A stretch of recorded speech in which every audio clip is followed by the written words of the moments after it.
Em 7 de dezembro de 1941, pouco antes das 8 da manhã, aviões japoneses começaram a bombardear a base naval estadunidense de Pearl Harbor, no Havaí. O ataque foi repentino, rápido e letal. Em questão de minutos, vários encouraçados ficaram inutilizados, dezenas de aeronaves foram destruídas em terra e mais de 2.400 pessoas perderam a vida. Estados Unidos, até aquele momento fora do conflito, ficou de imediato envolvido na guerra. No entanto, este não foi um fato isolado nem espontâneo. A relação entre Japão e Estados Unidos já estava deteriorada havia anos. As tensões pelo controle do Pacífico, as restrições econômicas impostas por Washington e os interesses militares do governo japonês geraram um cenário cada vez mais difícil de sustentar. Ao longo de meses, enquanto se falava de paz, preparava-se um ataque. Os sinais de advertência existiram, mas não foram atendidos a tempo. A história de Pearl Harbor não começa com os disparos, mas com uma cadeia de decisões e omissões que se acumularam em silêncio. Como se chegou exatamente até esse ponto?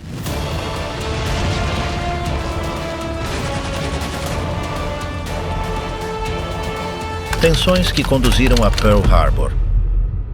O 7 de dezembro de 1941 não foi o começo repentino de um conflito isolado, mas o ponto crítico de uma série de tensões acumuladas durante anos entre Japão e Estados Unidos. A rivalidade entre ambas as potências se intensificou ao longo da década de 1930, alimentada por interesses enfrentados na Ásia e no Pacífico. Japão, com uma economia dependente do comércio exterior, aspirava a controlar recursos estratégicos como petróleo, borracha e minerais. Suas campanhas militares na China e no Sudeste Asiático respondiam a esse objetivo. No entanto, sua expansão territorial chocou-se com os interesses estadunidenses na região. Washington via com preocupação cada avanço japonês, especialmente após a ocupação da Manchúria e o início da guerra contra a China continental. As autoridades estadunidenses adotaram medidas progressivas para frear Tóquio. Foram impostas restrições comerciais, bloqueados ativos financeiros e, finalmente, decretado um embargo total de petróleo. Esta decisão, tomada em julho de 1941, deixou o Japão com reservas limitadas para sustentar seu aparato militar. Durante os meses seguintes, ambos os governos mantiveram conversações diplomáticas.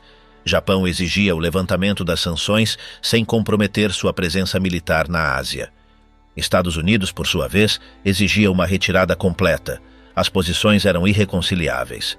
Paralelamente às negociações, o alto comando japonês elaborou um plano para atacar a base naval estadunidense no Havaí. O objetivo era neutralizar temporariamente a frota do Pacífico e ganhar o tempo necessário para consolidar suas posições no Sudeste Asiático. O planejamento foi mantido em segredo, mesmo enquanto os diplomatas japoneses continuavam conversando em Washington. A decisão de recorrer à força havia sido tomada. A pergunta já não era se haveria guerra, mas quando começaria. A Operação Secreta de Yamamoto. Durante os primeiros meses de 1941, o governo japonês avaliou opções ante as restrições impostas pelos Estados Unidos. Nos círculos militares, fortaleceu-se a ideia de uma ação armada que assegurasse os recursos do Sudeste Asiático. Essa decisão requeria neutralizar de forma imediata a capacidade ofensiva da frota do Pacífico dos Estados Unidos. O alto comando naval japonês começou a elaborar um plano específico contra a base de Pearl Harbor. O projeto foi liderado pelo almirante Isoroku Yamamoto, comandante da frota combinada. Desde o princípio, sustentou que, se o Japão entrasse em guerra com os Estados Unidos, seria imprescindível iniciar o conflito com um ataque aéreo que desorganizasse seu adversário no primeiro dia de hostilidades. A proposta enfrentou resistência dentro dos próprios comandos japoneses. Alguns oficiais consideravam imprudente atacar uma base distante em vez de concentrar-se nas rotas do Sudeste Asiático. No entanto, Yamamoto insistiu em que, sem uma ação inicial dessa magnitude, o esforço japonês estaria em desvantagem desde o princípio. Sua autoridade, combinada com seu prestígio, inclinou a decisão a seu favor. O plano se baseava em uma operação naval com participação aérea exclusiva. Descartou-se o uso de tropas terrestres ou desembarques. O objetivo era lançar um ataque surpresa que destruísse a maior quantidade possível de navios de guerra estadunidenses enquanto permaneciam ancorados.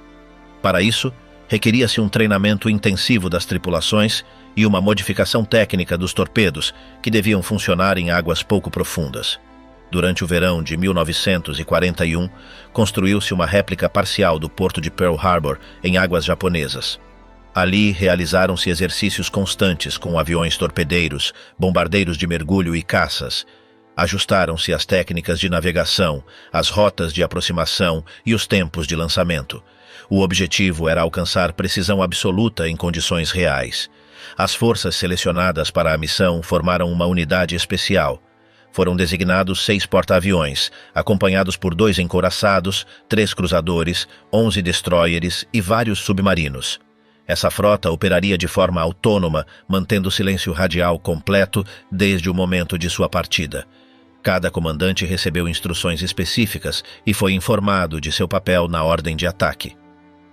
Em paralelo, os serviços de inteligência japoneses trabalharam para obter dados sobre a rotina da base de Pearl Harbor. Recorreu-se ao adido naval no Havaí, que enviava relatórios codificados sobre a posição dos navios, o tráfego aéreo e os níveis de atividade. Com essa informação, confirmava-se que os fins de semana costumavam ter menor atividade e que os principais encouraçados estavam concentrados na ilha de Oahu.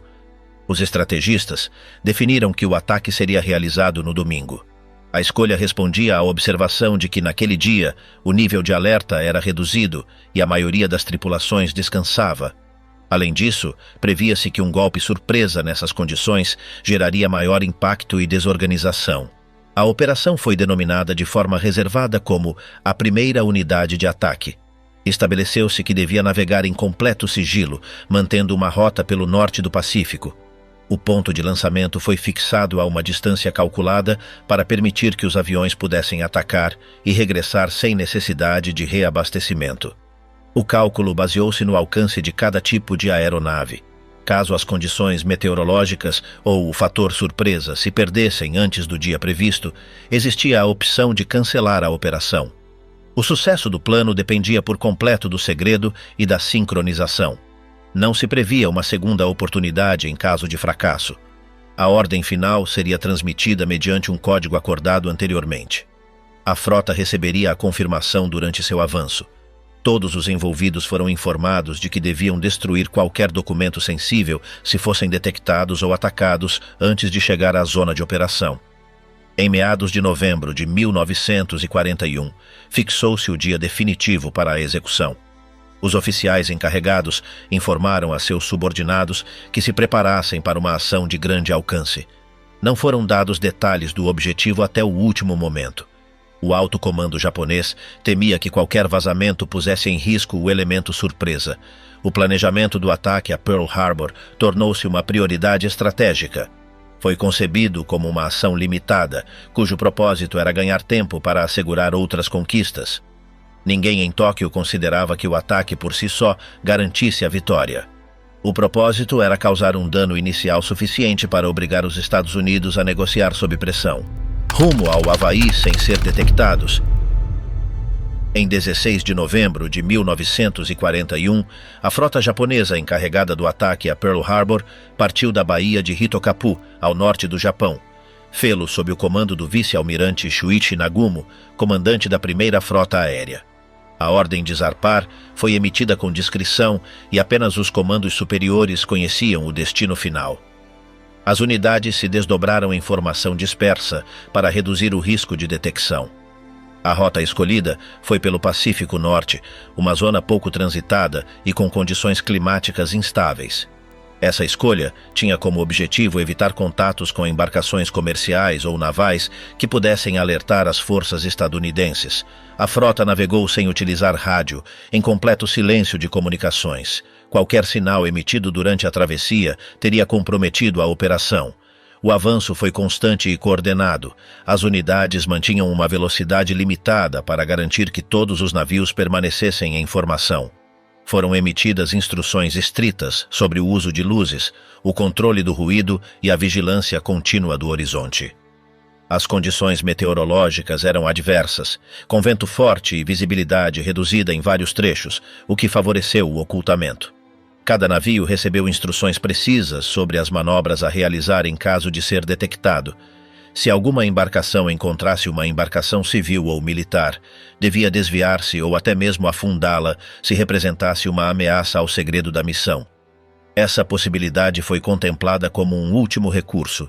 Enquanto a frota avançava, foram estabelecidos pontos de controle temporários para verificar posições e ajustar o curso. As reuniões entre oficiais eram breves e estritamente técnicas. Não se compartilhavam comentários sobre o objetivo ou a fase seguinte da operação. Os tripulantes sabiam que se dirigiam a uma ação bélica, mas não foram informados de que o alvo era Pearl Harbor até muito pouco antes do ataque. Durante o trajeto, aviões de reconhecimento japoneses sobrevoaram o Pacífico em busca de indícios de movimentos inimigos.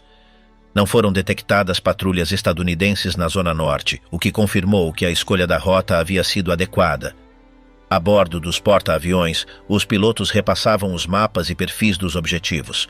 A prioridade era alcançar o máximo de efetividade no menor tempo possível. Em terra, os serviços de inteligência dos Estados Unidos mantinham uma vigilância parcial do Pacífico, centrada em regiões próximas às Filipinas e ao Sudeste Asiático. A Zona Norte não era considerada um corredor provável para uma frota inimiga. Isso permitiu que a operação japonesa avançasse sem oposição nem registros significativos.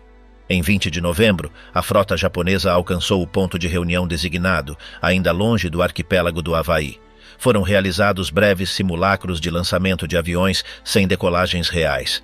As condições de mar e vento foram avaliadas diariamente para confirmar que a data de ataque podia ser mantida. A previsão indicava estabilidade para os primeiros dias de dezembro. Simultaneamente, unidades de apoio, incluindo submarinos, aproximavam-se das águas próximas a Pearl Harbor. Sua missão era vigiar os acessos e torpedear qualquer navio que tentasse sair do porto durante o ataque. Essas unidades partiram em dias distintos para evitar uma concentração visível. Alguns submarinos de pequeno porte foram transportados por unidades maiores até as proximidades de Oahu. A coordenação entre os distintos grupos foi determinada com antecedência. Cada navio conhecia seu papel, seus tempos e sua margem de atuação. Reduziu-se ao mínimo a exposição de sinais e foram utilizados códigos simples para eventuais emergências. Não se previam comunicações com o Comando Central uma vez iniciada a operação. Na noite de 5 de dezembro, hora do Japão, foi dada a ordem final para aproximar-se da posição de lançamento. O avanço foi realizado em formação fechada, com as unidades alinhadas para facilitar a decolagem simultânea das aeronaves. Os comandantes de esquadrão realizaram os últimos ajustes de combustível, armamento e tempos de voo. As instruções foram confirmadas por escrito e sem margem de interpretação. Em 6 de dezembro, a frota japonesa já se encontrava a uma distância que permitia iniciar o ataque na madrugada seguinte. Durante aquela noite, os pilotos receberam suas designações concretas: objetivos primários, trajetórias de aproximação, altitudes de voo e sinais de regresso. Nenhum membro da tripulação abandonou seu posto. As ordens eram precisas e definitivas. Ao mesmo tempo, em Washington, os serviços diplomáticos e de inteligência continuavam avaliando a situação com o Japão. Recebiam-se mensagens cifradas que, uma vez decifradas, indicavam que Tóquio estava prestes a encerrar as negociações. Apesar disso, não foi emitido nenhum alerta geral sobre a possibilidade de um ataque iminente. A frota japonesa completou sua travessia sem ser detectada. O desdobramento foi executado em silêncio e com a coordenação prevista. A etapa de aproximação havia finalizado. Todas as unidades se encontravam em posição. A fase seguinte consistia em lançar o ataque, de forma sincronizada, na manhã de 7 de dezembro. Alertas ignoradas nos dias prévios. Durante os dias prévios a 7 de dezembro de 1941, os Estados Unidos receberam múltiplos sinais que, analisados em conjunto, poderiam ter antecipado um ataque japonês. No entanto, esses sinais foram fragmentários, mal interpretados ou ignorados pelas autoridades responsáveis. O sistema de inteligência estadunidense contava com recursos para interceptar mensagens diplomáticas e militares. Um de seus programas, conhecido como MAGIC, permitia decifrar comunicações codificadas entre Tóquio e suas embaixadas. A partir do mês de novembro, os analistas começaram a detectar um aumento na atividade dos canais diplomáticos japoneses em Washington. Apesar disso, não se concluiu que um ataque armado fosse iminente. Em 4 de dezembro, foi interceptada uma mensagem onde o governo japonês ordenava destruir documentos sensíveis em suas missões diplomáticas. Essa instrução foi considerada significativa, mas não se traduziu em um alerta generalizado. Os encarregados de avaliar a ameaça não relacionaram essa ordem com um possível ataque contra instalações militares. Em 6 de dezembro, durante a noite, foi recebido o texto quase completo de uma mensagem japonesa dirigida a seu embaixador em Washington. Nela se anunciava a ruptura de negociações com os Estados Unidos. O conteúdo foi decifrado parcialmente antes do ataque, mas não foi distribuído com a urgência requerida. Alguns funcionários de alto nível não receberam o documento até a manhã do dia 7. Paralelamente das Filipinas, o general Douglas MacArthur contava com relatórios que indicavam movimentos incomuns em bases japonesas do Sudeste Asiático. Essas observações levaram a adotar algumas medidas de preparação, mas não se estabeleceu uma coordenação direta com a base de Pearl Harbor. As autoridades no Havaí continuaram sem um aviso específico de ataque. Em 7 de dezembro, durante as primeiras horas da madrugada, um radar localizado ao norte de Oahu detectou a aproximação de uma formação aérea numerosa. Os operadores do sistema notificaram a anomalia ao oficial de guarda, que interpretou que se tratava de um grupo de bombardeiros estadunidenses programados para chegar da costa. Não foi emitida nenhuma ordem de alerta. Naquele mesmo dia, um dos destroyers em patrulha em frente à entrada do porto detectou a presença de um submarino desconhecido. O navio abriu fogo e enviou um relatório por rádio. O sinal foi recebido, mas não lhe foi atribuída a gravidade necessária. A mensagem não foi compartilhada imediatamente com todos os comandos. Além desses indícios operacionais, existia um conhecimento generalizado de que as relações diplomáticas com o Japão se encontravam em seu ponto mais baixo. No entanto, a atenção do governo estadunidense estava dividida entre a Europa e a Ásia. A possibilidade de um ataque direto em território estadunidense não era considerada prioritária. Nas semanas anteriores, também haviam sido recebidos relatórios de Londres e outras capitais aliadas que advertiam sobre um possível ataque japonês no Pacífico. Essas advertências sugeriam que os alvos mais prováveis eram as Filipinas, Singapura ou as Índias Orientais Holandesas. Pearl Harbor não aparecia como um dos destinos previstos. O comando militar no Havaí havia recebido instruções gerais sobre uma possível agressão japonesa. No entanto, não contavam com dados concretos nem datas. Mantinha-se uma rotina regular de exercícios e patrulhas, mas não haviam sido modificados os níveis de alerta. Os aviões encontravam-se agrupados nos campos de aviação, o que os tornava mais vulneráveis em caso de ataque. Alguns funcionários civis e militares, tanto em Washington quanto no exterior, levantaram preocupações específicas em reuniões prévias ao ataque, mas essas advertências foram diluídas entre numerosos relatórios e análises. Não houve uma ação centralizada que compilasse e sintetizasse a informação disponível. O excesso de confiança na capacidade de dissuasão, a dispersão do sistema de análise e a ausência de comunicação direta entre agências contribuíram para que não fossem tomadas medidas imediatas. Cada elemento, considerado separadamente, não resultou suficiente para ativar uma resposta. Em conjunto, no entanto, formavam um padrão que assinalava com clareza o risco de uma ofensiva. O 7 de dezembro começou como qualquer outro domingo para as unidades estacionadas no Havaí. Não havia sido emitido nenhum tipo de alerta antecipado, nem havia sido reorganizada a defesa da base naval. As advertências não foram ignoradas de forma deliberada, mas tampouco foram avaliadas com o nível de urgência que a situação exigia. A falta de reação foi o resultado de um sistema disperso, uma leitura incompleta do contexto e uma subestimação da capacidade do Japão para realizar um ataque a longa distância. Em 7 de dezembro, primeira onda. Em 7 de dezembro de 1941, às 6 da manhã, a frota japonesa alcançou a posição de lançamento estabelecida a cerca de 300 quilômetros ao norte da ilha de Oahu. 2 porta-aviões, 183 aeronaves começaram a decolar em formações pré-estabelecidas. A primeira onda incluía aviões torpedeiros, bombardeiros de mergulho, bombardeiros horizontais e caças de escolta. A liderança da operação aérea recaiu sobre o comandante Mitsuo Fuchida, que dirigia a formação geral de seu bombardeiro. Cada esquadrão havia recebido designações específicas em relação aos alvos primários. Os torpedeiros atacariam os navios principais ancorados na base naval, os bombardeiros de mergulho atingiriam os aeródromos e os bombardeiros horizontais se concentrariam nos hangares e edifícios logísticos. A aproximação para Oahu foi realizada a baixa altitude para evitar ser detectada por radar durante a fase inicial.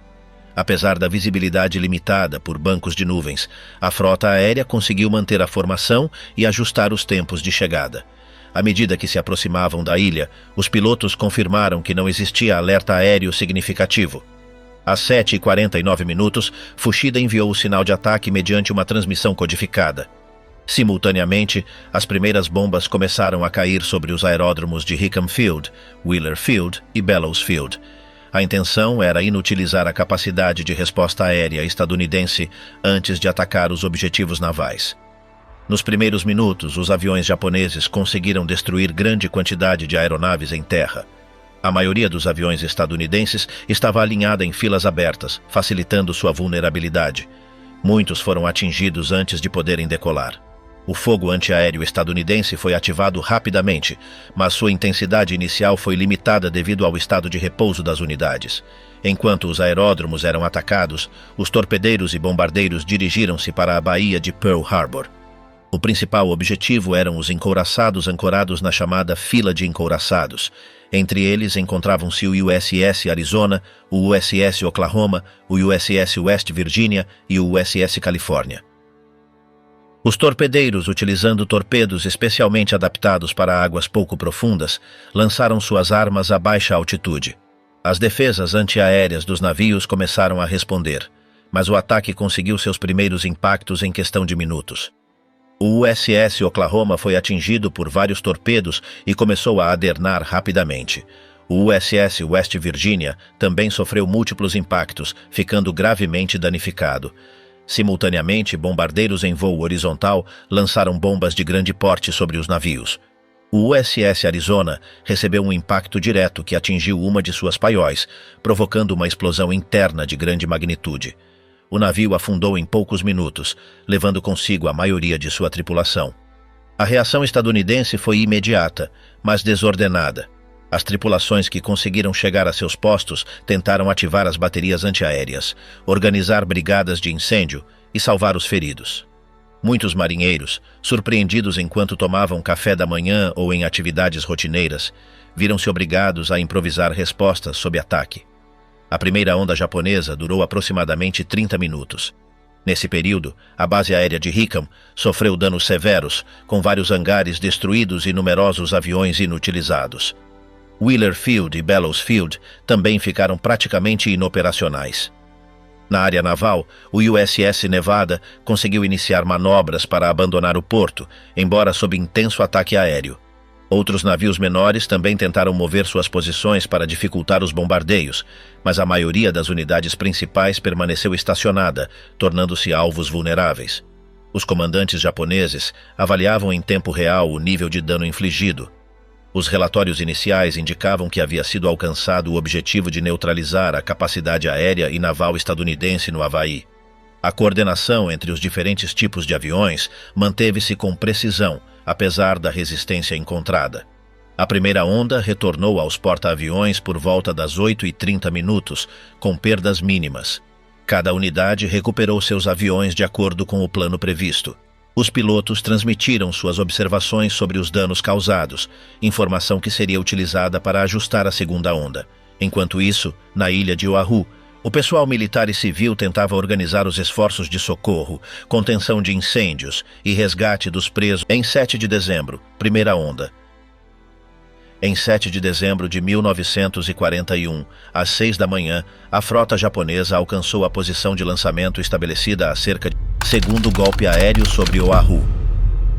Após o retorno dos aviões da primeira onda, a segunda formação japonesa iniciou sua aproximação para Oahu. Era composta por 167 aeronaves, divididas em 3 grupos. Sua missão principal era consolidar o dano infligido previamente, concentrando-se nos navios que ainda se mantinham à tona e nos objetivos terrestres que não haviam sido alcançados por completo. A bordo dos porta-aviões, os técnicos haviam reabastecido e rearmado os aviões desde as 7 da manhã. A segunda onda decolou pouco depois das 8h30. Cada esquadrão conhecia de antemão seu objetivo designado. O grupo de bombardeiros de mergulho apontaria para os destroyers, cruzadores e outros navios menores. Os bombardeiros horizontais voltariam a atacar as instalações militares, enquanto os caças acompanhariam as formações para protegê-las da possível decolagem de aviões estadunidenses. Durante o trajeto, os pilotos receberam informação parcial do ocorrido na primeira fase. Embora alguns navios já tivessem sido atingidos, vários seguiam operacionais. Entre eles, o USS Nevada tentava sair do porto, o que o convertia em um alvo prioritário. A segunda onda alcançou Oahu pouco depois das 9 da manhã. O ataque dividiu-se em vários pontos. Sobre a base naval, os bombardeiros se concentraram nos navios que apresentavam sinais de atividade. O USS Nevada recebeu novos impactos que o obrigaram a encalhar perto da entrada do porto para evitar bloquear o canal de saída. O USS Pennsylvania, que se encontrava em dique seco, foi atingido por bombas que danificaram seu convés e estruturas adjacentes. Nos aeródromos, os aviões japoneses atacaram posições já afetadas, assegurando-se de que não restassem ativos os hangares nem as pistas de decolagem. O campo de Kaneohe, utilizado pela aviação naval, foi alvo de ataques repetidos. A quantidade de aviões estadunidenses destruídos em terra aumentou, reduzindo ainda mais a possibilidade de uma resposta aérea efetiva. Nesta segunda onda, as defesas estadunidenses responderam com maior intensidade. As unidades antiaéreas dos navios e das bases terrestres já estavam ativadas. A precisão do fogo melhorou, o que provocou a perda de vários aviões japoneses. Ainda assim, os esquadrões mantiveram seu curso e cumpriram a maioria de seus objetivos antes de se retirarem. As condições no porto eram caóticas.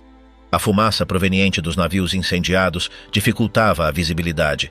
Alguns barcos menores tentavam mover-se para liberar espaço para as equipes de resgate. Os feridos eram transferidos como se podia para os hospitais militares. Em várias zonas, as comunicações estavam cortadas, o que impedia uma coordenação eficiente. Os pilotos japoneses observaram que vários dos navios atingidos na primeira onda continuavam ardendo. O USS Arizona continuava afundado e o USS Oklahoma permanecia virado. O USS Maryland e o USS Tennessee, embora danificados, mantinham-se à tona, protegidos parcialmente por sua localização junto a outros navios. Os comandantes japoneses avaliavam no ar a possibilidade de realizar uma terceira onda. No entanto, não se contava com informação precisa sobre a localização dos porta-aviões estadunidenses, os quais não estavam no porto naquele dia. Essa ausência foi percebida como uma deficiência nos resultados do ataque, já que os porta-aviões eram considerados os alvos mais estratégicos. Por volta das 10h30, os aviões da segunda onda começaram a se retirar.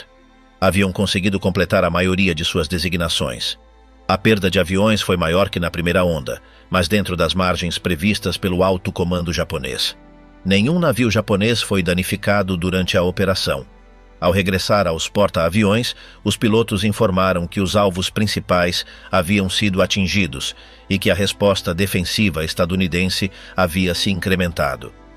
A direção operacional japonesa decidiu não ordenar uma terceira onda. Consideraram que continuar o ataque poderia gerar baixas adicionais desnecessárias e pôr em risco a frota. Em terra, o ataque havia cessado, mas os efeitos eram visíveis em toda a ilha. A base naval, os aeródromos e as instalações logísticas apresentavam danos significativos. Os incêndios continuavam ativos em vários setores. As autoridades militares estadunidenses trabalhavam para restabelecer o controle e organizar os primeiros relatórios de danos. O objetivo da segunda onda havia sido consolidar o dano e impedir qualquer reação imediata por parte dos Estados Unidos. A ação foi executada com precisão, dentro do marco tático estabelecido. A partir desse momento, as forças japonesas iniciaram sua retirada, sem saber ainda qual seria a magnitude da resposta. Danos humanos e materiais após o bombardeio. Ao finalizar a segunda onda do ataque japonês, a magnitude das perdas em Pearl Harbor começou a ser evidente. Durante as horas seguintes, as unidades militares dos Estados Unidos iniciaram uma contagem inicial de danos. As cifras foram ajustadas progressivamente, à medida que os relatórios foram concluídos e os corpos recuperados. O número de mortos entre o pessoal militar ascendeu a mais de 2.400. A maioria pertencia à Marinha de Guerra, com uma alta porcentagem de baixas concentradas nos encouraçados atingidos durante a primeira onda. O navio com maior número de falecidos foi o USS Arizona, onde foram registrados mais de 1.100 mortes devido à explosão interna provocada por uma bomba que penetrou seu convés. O USS Oklahoma somou mais de 400 mortes, após virar pelo impacto de vários torpedos. O restante das baixas distribuiu-se entre o USS West Virginia, o USS California, o USS Nevada, o USS Maryland, o USS Tennessee e outros navios menores. Também houve vítimas em terra, especialmente nas bases aéreas de Hickam, Wheeler e Kaneohe, onde o pessoal foi atingido durante os bombardeios ou por incêndios posteriores. Além dos falecidos, mais de 1.100 pessoas ficaram feridas. Muitas sofreram queimaduras, ferimentos por estilhaços ou lesões provocadas por explosões secundárias. As unidades médicas, tanto militares quanto civis, trabalharam sem descanso durante os primeiros dias para atender aos afetados. Foram improvisados postos de atendimento em hangares, armazéns e zonas protegidas. Quanto à frota, as perdas materiais foram consideráveis. 4 encouraçados ficaram afundados: o USS Arizona, o USS Oklahoma, o USS West Virginia e o USS California. Outros 4 resultaram danificados em diferente grau, embora não tenham afundado. O USS Nevada foi atingido enquanto tentava sair do porto, sofreu danos importantes e teve que encalhar para evitar obstruir o canal. Entre os cruzadores, o USS Helena e o USS Raleigh foram atingidos. Vários destroyers e embarcações auxiliares também sofreram danos ou ficaram inutilizados. No total, mais de 20 navios foram impactados durante o ataque, alguns com danos estruturais graves. A aviação estadunidense no Havaí perdeu cerca de 200 aviões. A maioria foi destruída em terra, antes de poder decolar. As aeronaves estavam alinhadas em filas e expostas, o que facilitou sua destruição por parte dos bombardeiros japoneses. Muito poucos aviões conseguiram alçar voo durante o ataque e apenas alguns enfrentaram brevemente os caças inimigos. As instalações terrestres também foram severamente afetadas. Em Hickam Field, vários edifícios foram destruídos ou danificados. O mesmo ocorreu em Wheeler Field e nas estações aéreas da Marinha. Os sistemas de comunicação sofreram interrupções e os serviços elétricos foram afetados por incêndios e explosões. Vários depósitos de combustível ficaram destruídos, o que dificultou as operações nos dias posteriores. As perdas não se limitaram ao âmbito militar. Também foram reportadas vítimas entre a população civil. Algumas zonas residenciais próximas às bases foram atingidas acidentalmente por disparos antiaéreos ou explosões secundárias. As cifras exatas variaram, mas foram confirmadas várias mortes de civis e um número não precisado de feridos. A reação inicial das autoridades estadunidenses foi estabelecer prioridades. Primeiro, assegurou-se o resgate de sobreviventes presos nos navios afundados ou danificados. Depois, organizou-se a transferência de feridos para os hospitais disponíveis. Iniciou-se também a contenção de incêndios, especialmente no USS Arizona, no USS California e em várias instalações terrestres. Durante os dias seguintes, foram realizadas operações de salvamento. No USS Oklahoma, mergulhadores trabalharam durante vários dias tentando resgatar marinheiros que haviam ficado presos em compartimentos interiores. Alguns sinais foram ouvidos do interior do casco, mas em muitos casos os esforços chegaram tarde. A infraestrutura portuária sofreu danos consideráveis, embora o canal de acesso não tenha sido bloqueado de forma permanente. Isso permitiu manter certa operatividade e facilitar a chegada de apoio do continente. As pistas de aterrissagem, em sua maioria, foram reparadas em um curto prazo, o que permitiu recuperar parte da capacidade aérea nos dias seguintes. Em termos logísticos, a Marinha de Guerra estadunidense enfrentou uma perda significativa de unidades de combate capitais, o que alterou sua disposição inicial no Pacífico. A ausência de porta-aviões em Pearl Harbor durante o ataque evitou que estes fossem destruídos, o que teria consequências estratégicas mais tarde. No entanto, a perda de encouraçados e o estado geral da base representaram um retrocesso imediato na capacidade militar estadunidense nessa região. O inventário de danos, tanto humanos quanto materiais, foi recolhido nos relatórios enviados a Washington nos dias seguintes. As cifras foram verificadas por comissões especiais. Apesar da magnitude do ataque, a base de Pearl Harbor não ficou completamente inoperacional. Algumas unidades sobreviveram e os trabalhos de reparação começaram imediatamente. Reação imediata do comando estadunidense. Nas primeiras horas posteriores ao ataque a Pearl Harbor, as autoridades militares e civis dos Estados Unidos começaram a reagir à magnitude dos acontecimentos. Na ilha de Oahu, o comando local ficou temporariamente desorganizado, mas foi restabelecido com rapidez relativa. As prioridades iniciais foram deter novos ataques, resgatar os feridos e evitar incêndios maiores. O almirante Husband Kimmel, comandante da Frota do Pacífico, e o tenente-general Walter Short, responsável pela defesa do exército no Havaí, tomaram medidas imediatas para reorganizar as unidades disponíveis. Ambos os oficiais haviam sido pegos de surpresa, sem informação antecipada que lhes permitisse preparar uma defesa efetiva. Durante a manhã de 7 de dezembro, coordenaram a ativação de todos os recursos operacionais ainda funcionais. Foram estabelecidas patrulhas aéreas e marítimas para detectar qualquer possível nova ofensiva. Aviões que não haviam sido destruídos foram reabastecidos, enquanto pilotos e mecânicos trabalhavam para recuperar aeronaves avariadas. Foram dispostos observadores costeiros, e foi ordenada a preparação de defesas antiaéreas permanentes em diversos pontos da ilha. Em Washington, o ataque foi confirmado por volta do meio-dia, hora local, mediante relatórios diretos da base de Pearl Harbor e comunicações diplomáticas interceptadas. O presidente Franklin Delano Roosevelt foi informado dos fatos por seus assessores militares e de inteligência. Pouco depois, convocou seu gabinete para avaliar a situação e definir uma resposta imediata. Foi declarado o estado de emergência em todo o território do Havaí. Foram ativadas medidas de segurança adicionais nas costas do Pacífico continental. A Marinha e o Exército começaram a mobilizar unidades de substituição e foi dada prioridade ao envio de pessoal médico, engenheiros e suprimentos logísticos para as ilhas. Enquanto isso, os serviços de inteligência trabalhavam na coleta de todos os antecedentes prévios ao ataque. Foram revisadas interceptações de mensagens, relatórios diplomáticos e memorandos internos. O objetivo era determinar se existia responsabilidade por omissões nos níveis superiores do comando. Nos dias seguintes, o Congresso recebeu informação detalhada sobre o ocorrido. Foram organizadas audiências especiais para colher depoimentos de oficiais destacados e responsáveis pela defesa no Havaí. As declarações de Kimmel e Short foram especialmente examinadas, dado seu papel central. Ambos foram removidos de seus cargos poucos dias depois, em espera de investigações mais amplas. O Departamento de Guerra coordenou o envio de unidades adicionais ao Pacífico.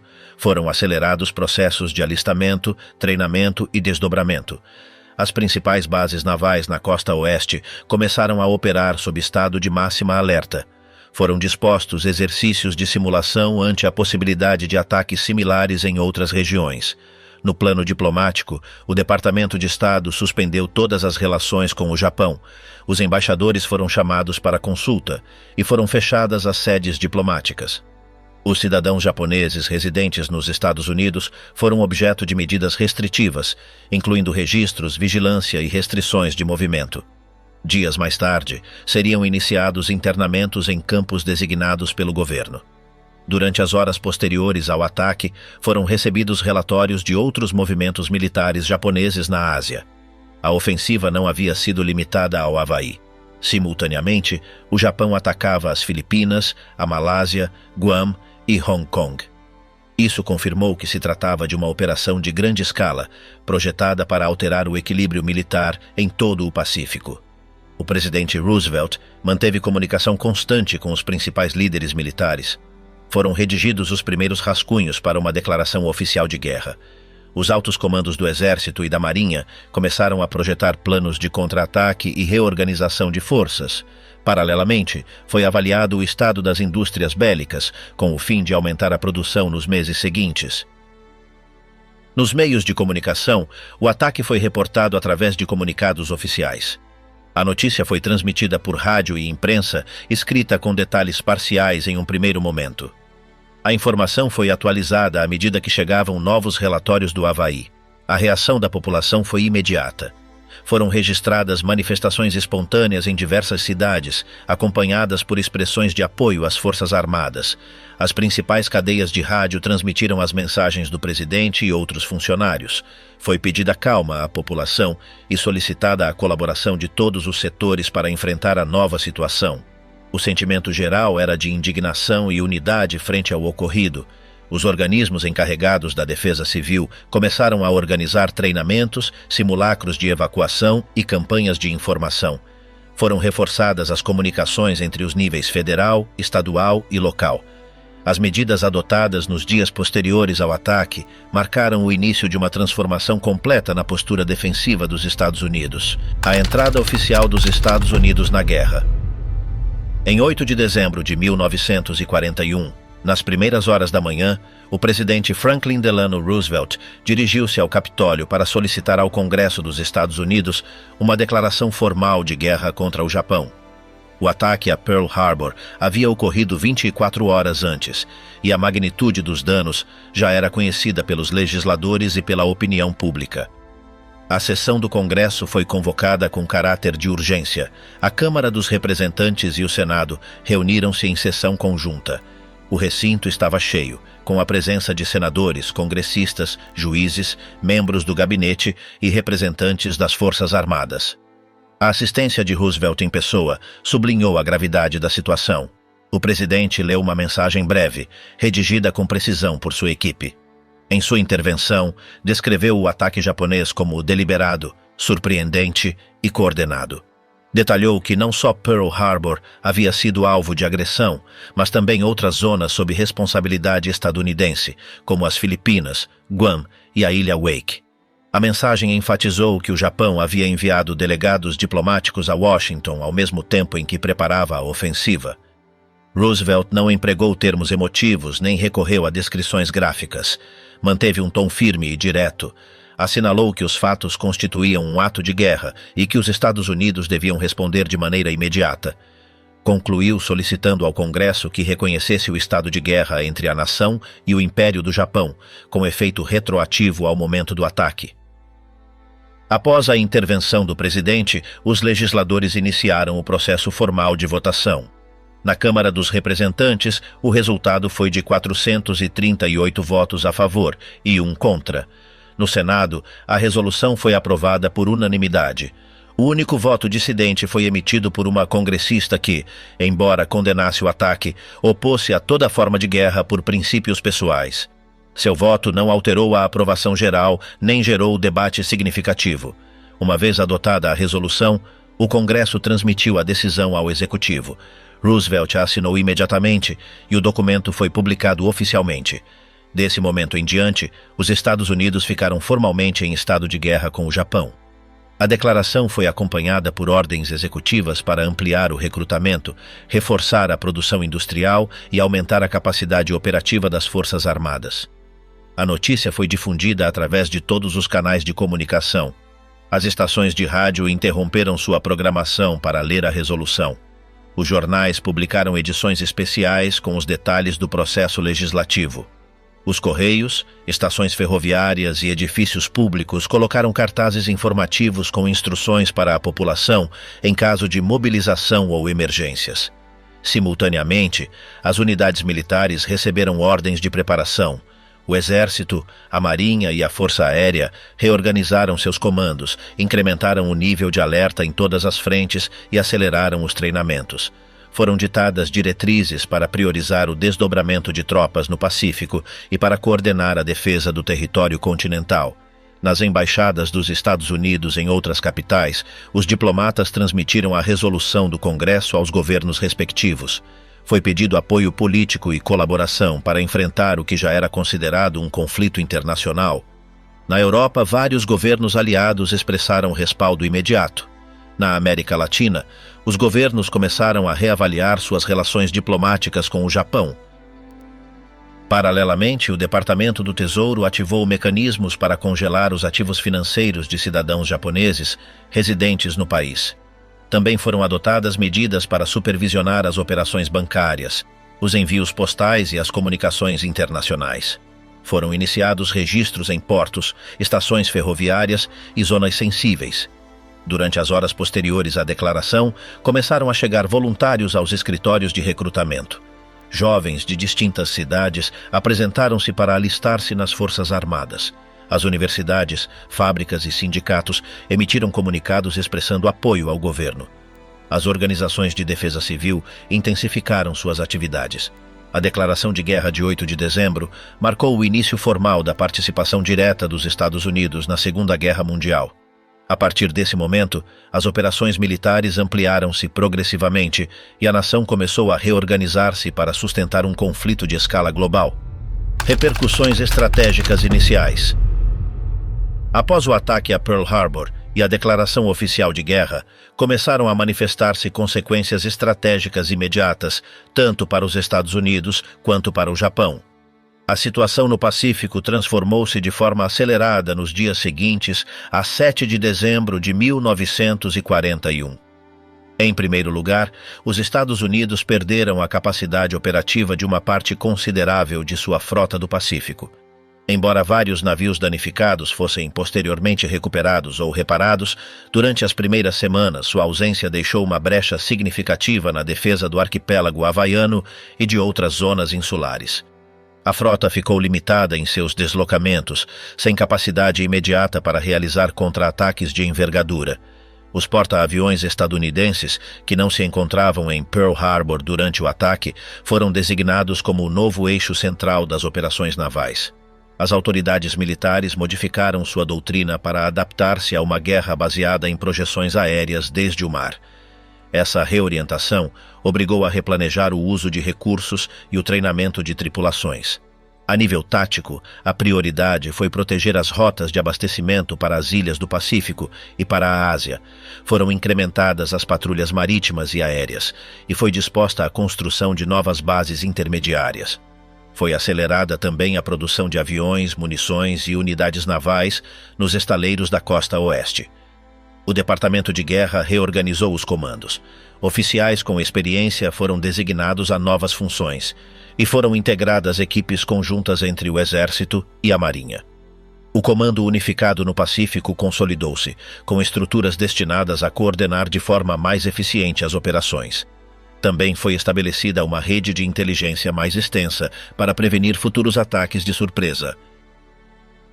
Na frente diplomática, a entrada dos Estados Unidos na guerra gerou reações imediatas. Alemanha e Itália, em cumprimento do pacto firmado com o Japão, declararam guerra aos Estados Unidos em 11 de dezembro. A administração Roosevelt respondeu com declarações similares naquele mesmo dia. Isso confirmou que o conflito já tinha alcance global. No Japão, os comandos militares avaliaram o sucesso inicial do ataque como uma oportunidade para avançar sobre outros territórios sem oposição direta.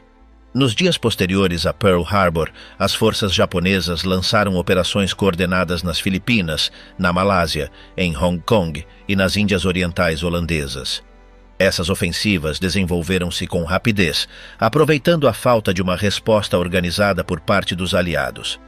O alto comando japonês manteve sua estratégia de expansão durante as semanas seguintes.